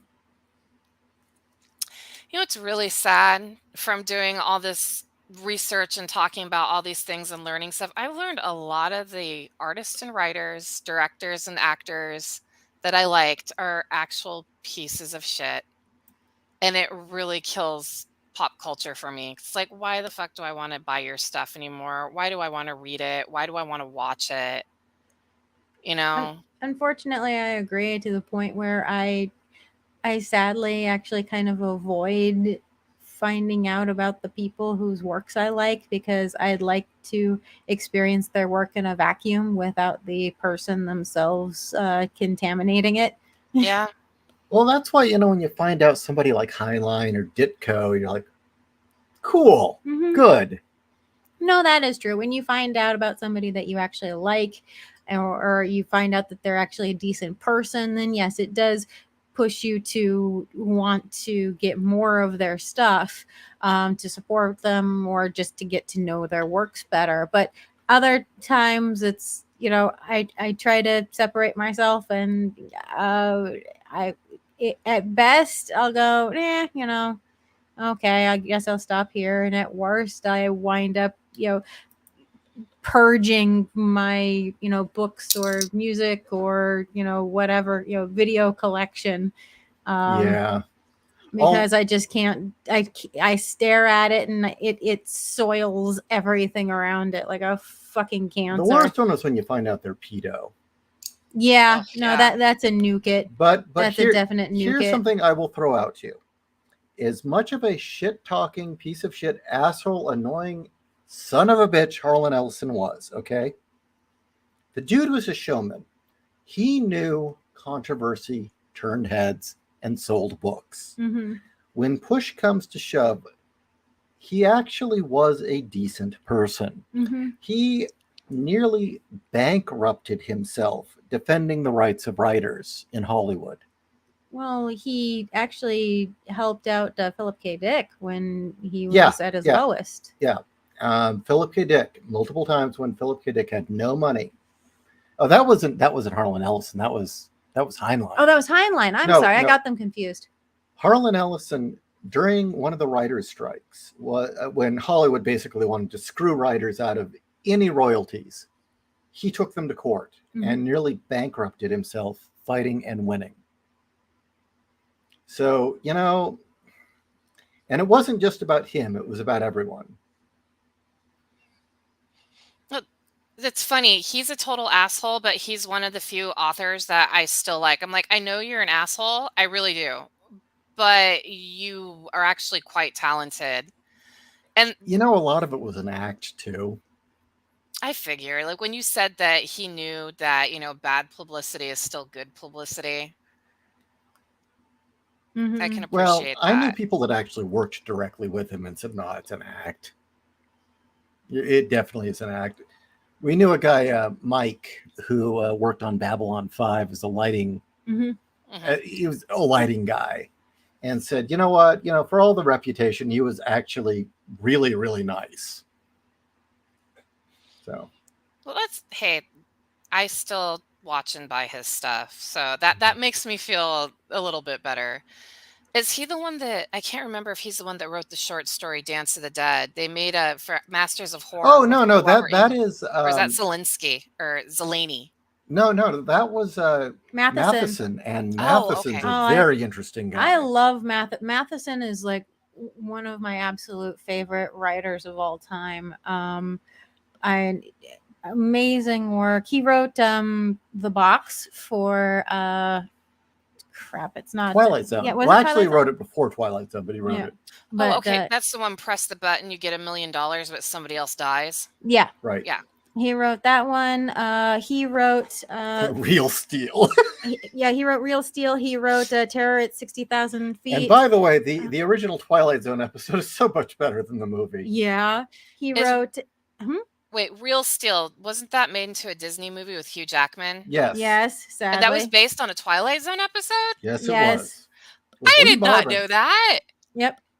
I think he actually did the episode with the one you like with the devil fortune teller thing. Yeah, it was the napkin fortune teller, which is like my favorite Twilight Zone episode. And then Matheson wrote Matheson wrote I Am Legend. Yeah. Oh, okay. Thank you. Yeah, he wrote I Am Legend and one of my favorite books of all time, Hell House. And I'm going to go on another rant, but screw it. What I love is that Matheson understood spiritualism and paranormal and the occult.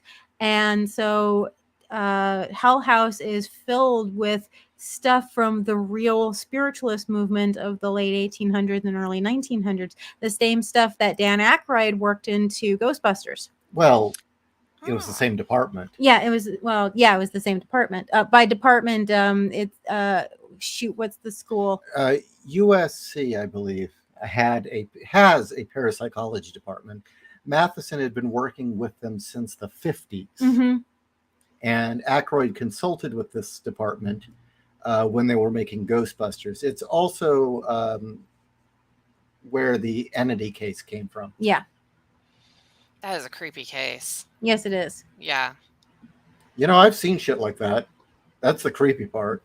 Oh, the orbs? Well, the orbs in the torso, that really creeped the shit out of me. Yeah. Luckily, I've never seen anything like that. Although it only happened when the woman was in her house, was present and drunk. Mm-hmm. So, which was very interesting. Other people saw it happen, but it only happened when she was present and drunk. Weird. Yeah. Yeah, basically, as far as the film goes,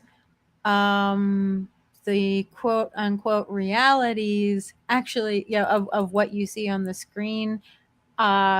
Everything till the third act is fairly accurate. Yes, fairly accurate. And then the third act, it was them asking them, okay, well, if you had unlimited money, what would you do? And the people in the parapsychology department said, well, we'd make a model of the house exact in every detail and see if we could recreate the phenomena in our built house.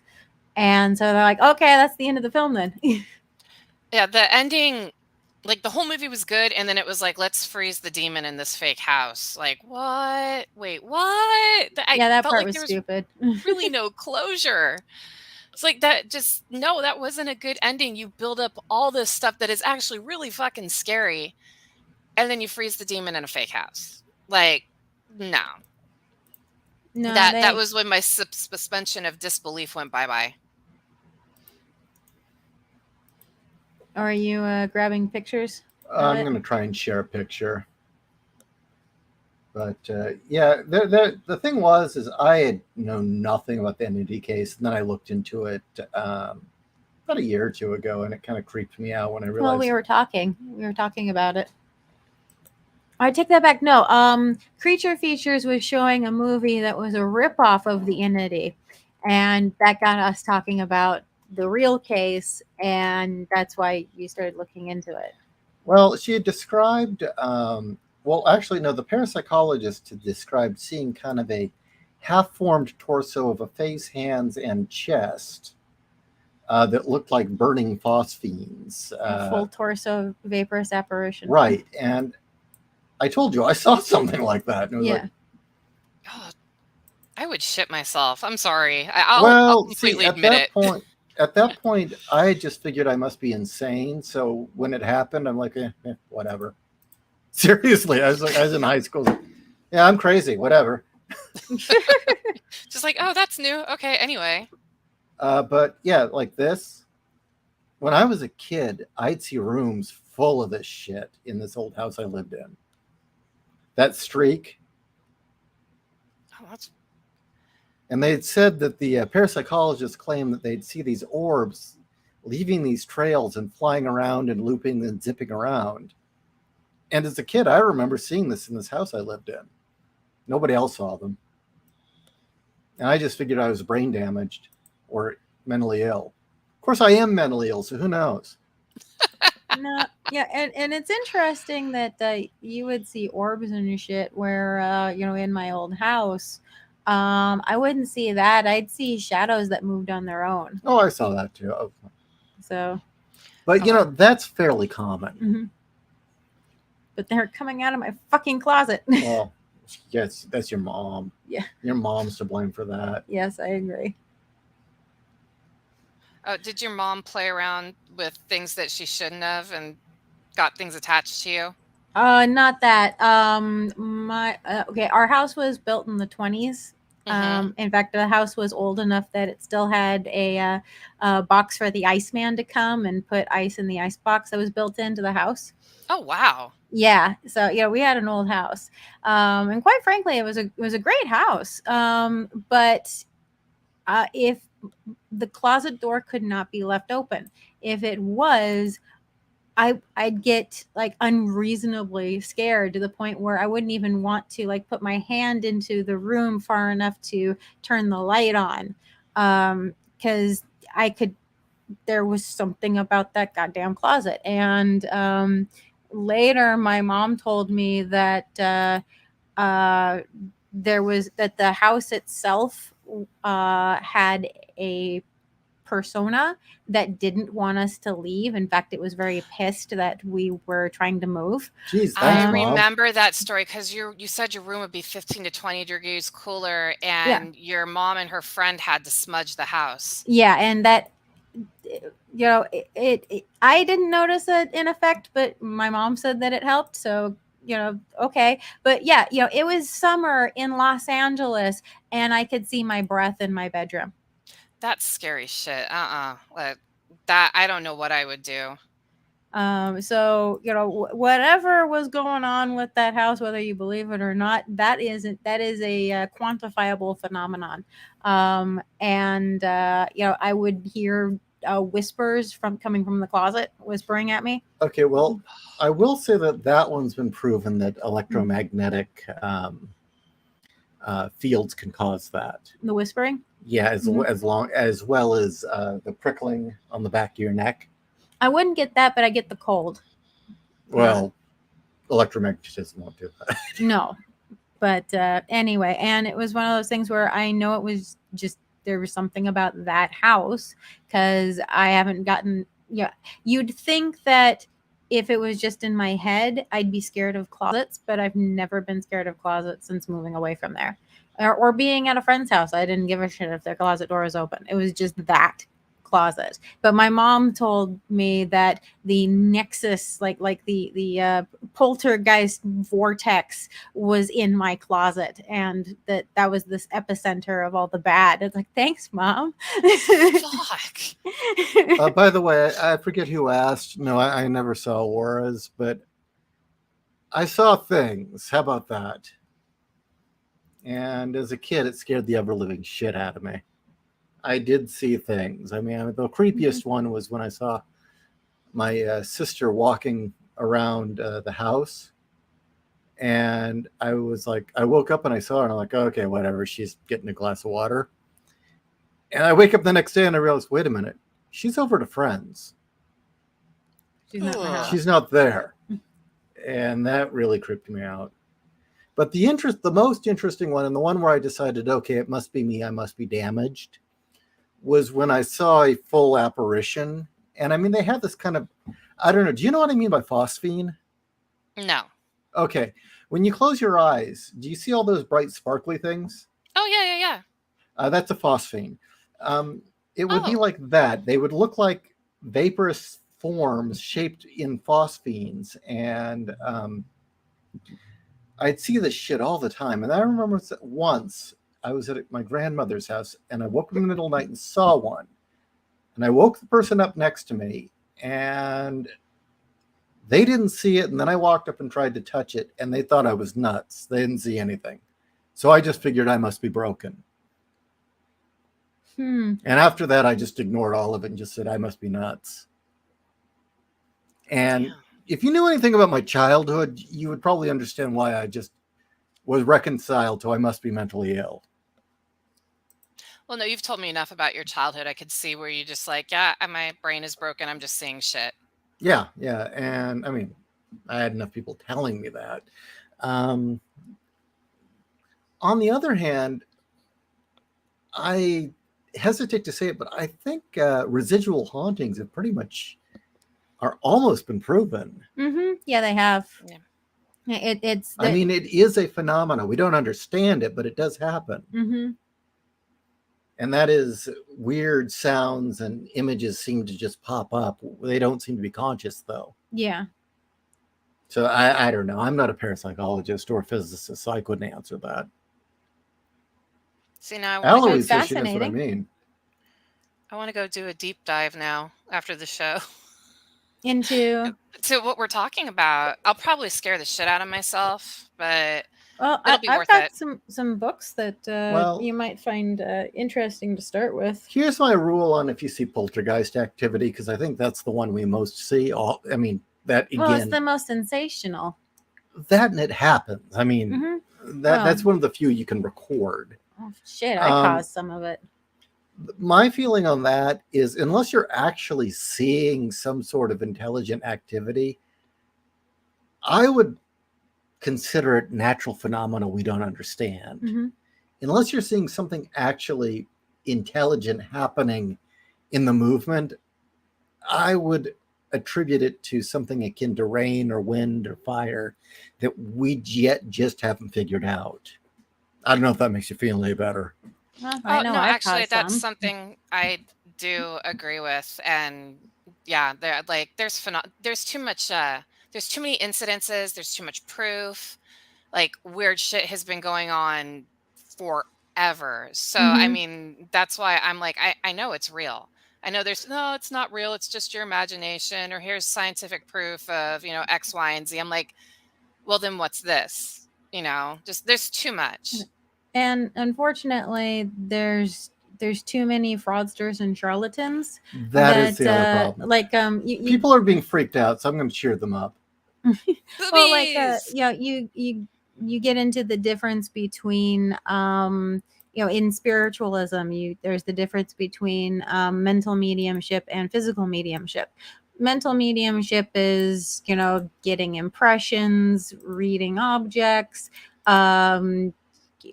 Some people have spirit guides talk to them, things like that. You can't really disprove it. The person says that there's something, and sometimes you get a hit and it happens to work or it happens to be true. You can't disprove what the person is saying, or at the very least, you can't disprove that they don't believe what they are saying, that they are faking it. Physical mediumship, on the other hand, there is so much out there and so many charlatans saying that they make things float or they can manifest voices or other things like that, that it's actually it's a federal law that you cannot practice physical mediumship, because every single goddamn one of them that they've gone to saying prove you're not fake, they have not been able to do so. Well, that is the fact. There's a federal law. Holy shit. Yeah, there's a federal law about it. Well, here's one of the things I would warn everyone, and this is speaking from someone who is damaged, and I have no issue saying that, and no, that's not asking for sympathy. Yeah, I have experienced things that defy explanation. I've had what you would call psychic phenomena, and I've had some of it frequently. But being mentally ill or having gone through shit, I mean, let's face it, I had a near-death experience. You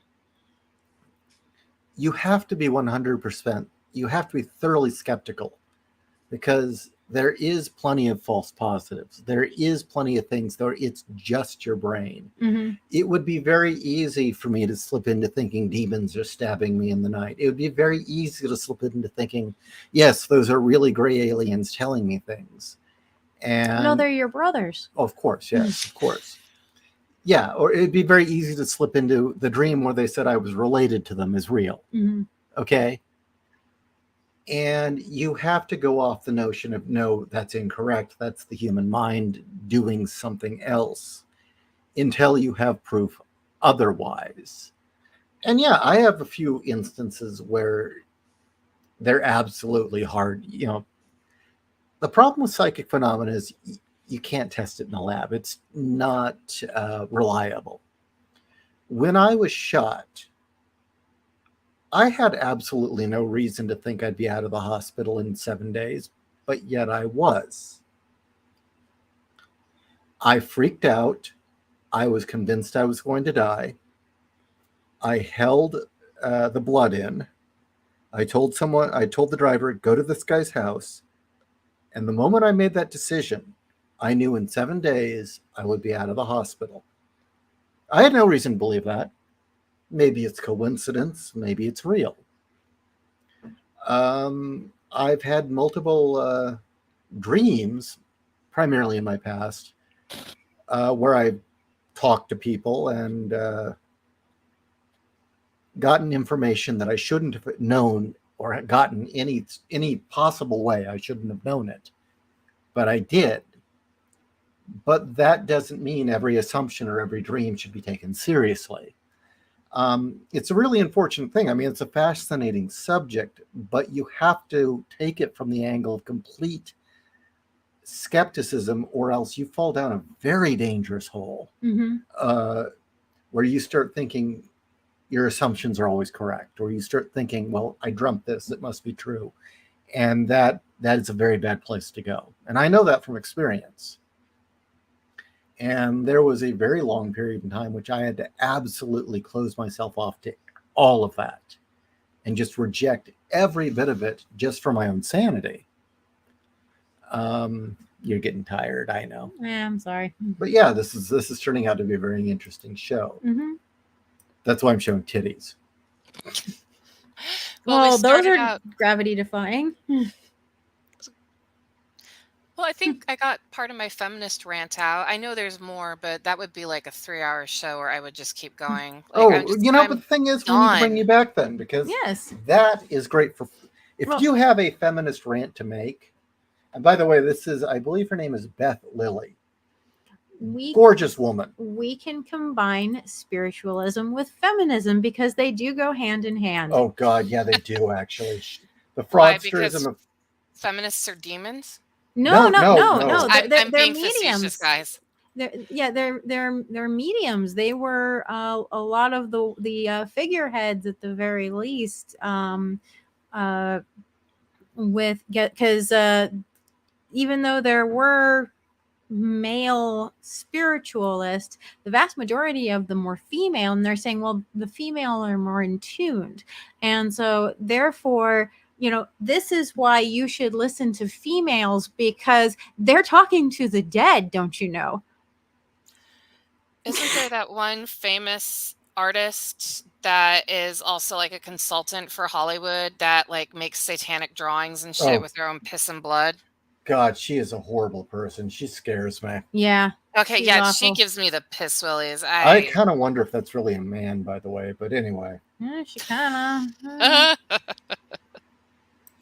really wouldn't. No, look at her. She kind of looks like she might actually be a man. Has anyone seen her fingers? What's her name? I only remember that she's an artist and a Satanist. Does anybody know her name? I'll get it in a minute. Are you looking up her hand right now? Marina Abramovic. Yeah. Abramovic. Yeah, pal of Hillary Clinton's. Okay. That I'm putting it in the chat.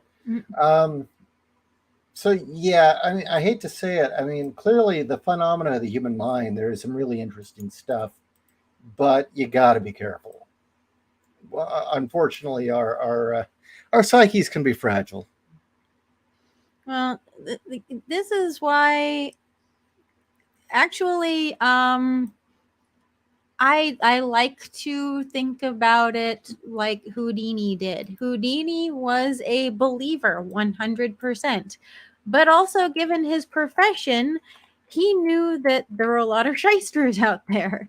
And he was the original James Randi. He was the professional who couldn't stand one of these fraudsters. He 100% believed that this stuff was real, but he was going to find every fake that was out there because he knew that anybody who was fake would taint the gravity, the importance of finding someone who was real. And luckily his legacy lived on with James Randi, and James doing it Randi now. worshiped the dude. Yeah, and there's somebody now who's doing it too. I guess Penn and Teller. Penn Jillette basically stole his act. Yeah, but it's you're not discounting that there's the possibility, but you're also not going to get duped. The problem is again, it's not falsifiable and it's not repeatable on a regular basis. Yeah. By the way, I just looked up Diana Bassett. Bastet? Or Bast. That is one hell of a woman. Thumbs up, Wolf. What's her name? Diana Bastet? Yeah. I'll post a picture in a second. Spelled like the Egyptian goddess. The thing I would say about feminism or the suffragists were packed full of spiritualists. Mm-hmm. It's weird. Most people don't know this, but most feminists were deeply involved, or most suffragists were deeply involved with both the prohibition of alcohol and the spiritualist movement. She's a belly dancer. This woman's gorgeous. That's fucking hot. Okay, Makes you know me what? want to do belly dancing. That was going to be part of my rant tonight, that feminists caused prohibition. Mm-hmm. And alcoholism tripled during prohibition. That's why it was gotten rid of. That made drinking worse. Yeah. Also, the other big hint is that the fact that the Democrats and the mafia have always been really good friends. They got JFK elected, and then he turned around and was like, arrest them all. Yep. But yeah, the Democrats have always been in with the suffragists or feminists, spiritualists, and the mob. Eastern European women have such a unique look. This whole idea that there's one white people is such a fucking joke. There is so many different types of Caucasians, and it should be respected and honored for the beauty that it is. You are 100% correct, Rogue Boner. Feminism. They were all communists too. Mm-hmm. Well, that was the other part of, unfortunately, the spiritualist movement, was that they were all fucking communists. Margaret Sanger, big time communist. H.G. Wells, big time communist. Yeah. I'm so sick and tired of feminists trying to make Margaret Sanger still look like a hero. Like, oh, she did some icky stuff because, eugenics was popular at the time frame, but she really was meaning well for women. No, she was trying to cause a fucking genocide. Oh, you're going to love the current thing I'm working on then. Oh, I can't current wait to read chapter. it. Yeah. Well, it's about Amazons and the actual roots of Amazon fiction or Amazonian fiction. And there was an entire genre of suffragette or feminist utopias at the turn of the 19th to 20th century.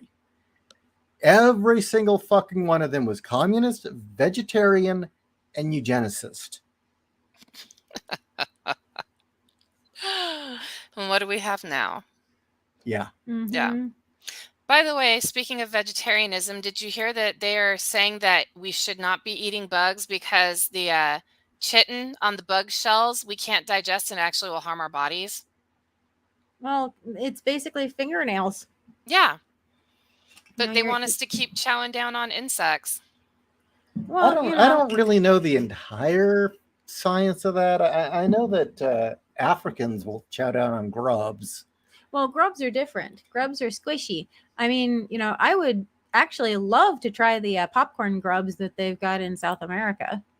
And I will say again, I'll just flash the picture of her so you can put a face to a name or to a story.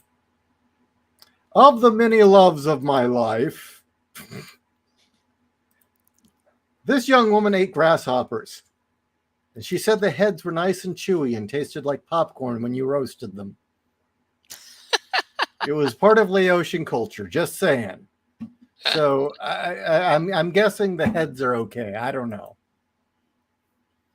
That they would grab grasshoppers, roast them over the fire, and the heads tasted like popcorn. I really can't say. I mean, I honestly don't know how much a nutritional value in comparison to like land-based mammals or avians bugs have. But I mean, I'd like to try grubs if it was something that showed up as an option in supermarkets. I actually wouldn't mind it, but having as a complete substitute, oh fuck no. How about mealworms? No. How about a nice big fistful of meal fucking worms? You bastard! No, mealworms make me want to vomit. No. I know for a fact that they are full of nutritional value and other things, but to eat them in their still mealworm form is just no. No, that will give me rage points. Laotian means the country of Laos, Laos. It's right next to Cambodia. It's a very small country, but yeah, it very interesting culture, worth looking into. Think of Kong and Min from King of the Hill. Oh yeah. Kong and Min from King of the Hill were Laotian. Mm-hmm. And that's not an exaggeration. They even say that they were According Laotian. to Joe, who I dated, who was Laotian, said that was the most accurate portrayal she'd ever seen. Right down to the fact that Khan and Min moved from Irvine. Well, hey guys, I have to get up at 6:30. Yeah, we do too. I mean, it's just been so good talking to you. I know that we haven't had a chance because being busy or the weather is just fucking with everything. So I was glad we got to do this tonight. And yeah, I would love to do more of a feminist rant because I'm really not done. I just, like I said, I'm just, they've ruined everything. Like, why? Well, whenever you want, I am all for that. If you want to do a feminist rant, I need to make a special title card because everyone will want to hear it. I'm serious. I'm surprised you two don't do it more because anytime you post something about a woman tearing feminists to shreds, everyone shows up. I want to be happy most of the time. The two subjects that are guaranteed to get everyone to show up. I know I drank 6 shots. We'll need to get more of this if I'm gonna do that rant.